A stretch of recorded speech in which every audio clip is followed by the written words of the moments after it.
Okay, the Arabic editor. Arabic parts. They're not really Arabic, of course. They're Greek lots, L-O-T-S. That's what really they are, I suppose. But because the Arabs turn them almost into an art form, or the Muslim astrologers turn them almost into an art form, Abdul Masha, Omar, etc., they've been labelled the Arabic parts. Once again, you open that up and you'll get an opportunity to select a file. You may have other Arabic part files here. You can select the one you want to edit or open. Click Open. Alright, this tells you there's 56 parts in this file, and here we have them, ticking down along. This is a considerably less complicated screen than the Almutin editor. Basically, all lots are made up of a formula of A plus B minus C, where A is one point in the chart, B is the next point in the chart, and C is another. Having decided what three components you want to this A plus B minus C formula, your other decision is to apply it to daytime charts, nighttime charts, or both. If we look at the part of fortune for daytime charts, it's been labelled day so we can follow it. We give it an abbreviation, which is fortune D. We can see the part of fortune is the ascendant plus the moon minus the sun. If we actually look at the nighttime formula, you'll see it's the ascendant plus the sun minus the moon, and we've selected this tonight. So we've actually manually written these in. Let's look at what makes them up. If we take the part of fortune, we could change this. We could say position A ascendant, but we could just select any of these options: the moon, the earth, the sun, Vulcan, Mercury, Venus, and so on, through the planets Chiron, through the asteroids, through the nodes, through the angles, right down to the black moon. Now this set of options exists under each drop down window here. So the points you use in the chart, you decide. A has got to be a certain thing, B has got to be a certain thing, C has got to be a certain thing. Once you've decided that it's going to be the ascendant, for example, this option above is either a fixed position, the position of, so that would be the actual ascendant, or we could do the dispositor of the ascendant, the cusp of, the ruler of another part, or the prenatal point of. So you can modify this point, and that applies to A, B, or C.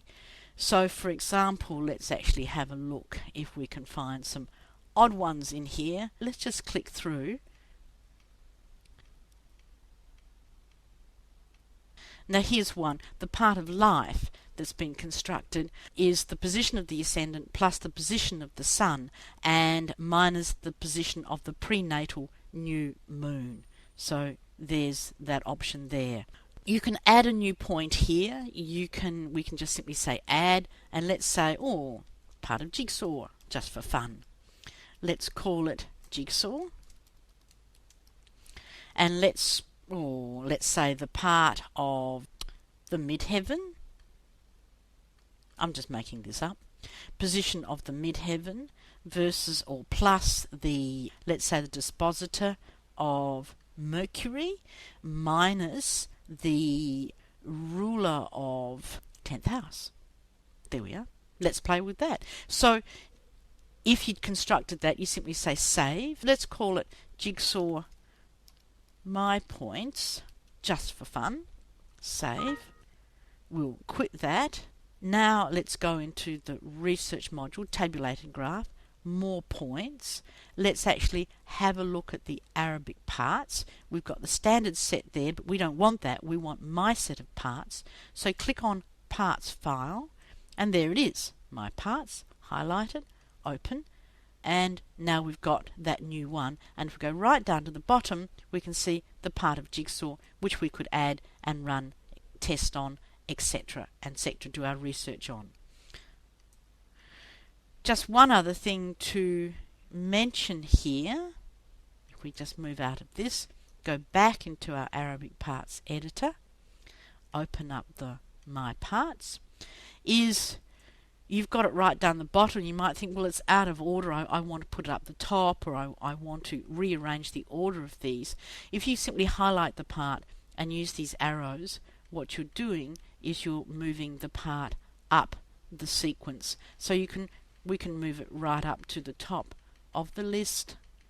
As I keep clicking, it's just clicking it up one part at a time so that you can arrange these in the way that you want. So there we have now part of Jigsaw at the top of the list. That's up to you as to how you arrange those. So this is, you can of course then delete a part, highlight it, click delete, voila, part gone. So this is a pretty straightforward screen. Tinker around with it. Once again, you can't hurt it. If you don't save your changes, you're not going to alter Jigsaw's file. If you do decide to alter Jigsaw's file here, save it as another name so you don't overwrite the Jigsaw file. Okay. There's a few more things to talk about with Jigsaw. There's always a lot to talk about with Jigsaw. But what we're going to look at now is the generate test data. That's the next tute I recommend you look at before we get into the criteria search. And in the generate test data, we're going to look at creating your own control groups, but also, and really interestingly, generating and storing in Jigsaw hundreds of years of ephemeris so that you can search that ephemerides looking for particular planetary patterns, etc., etc. Alright, so when you're ready, go now to the Generate Test Data tutorial. Bye-bye.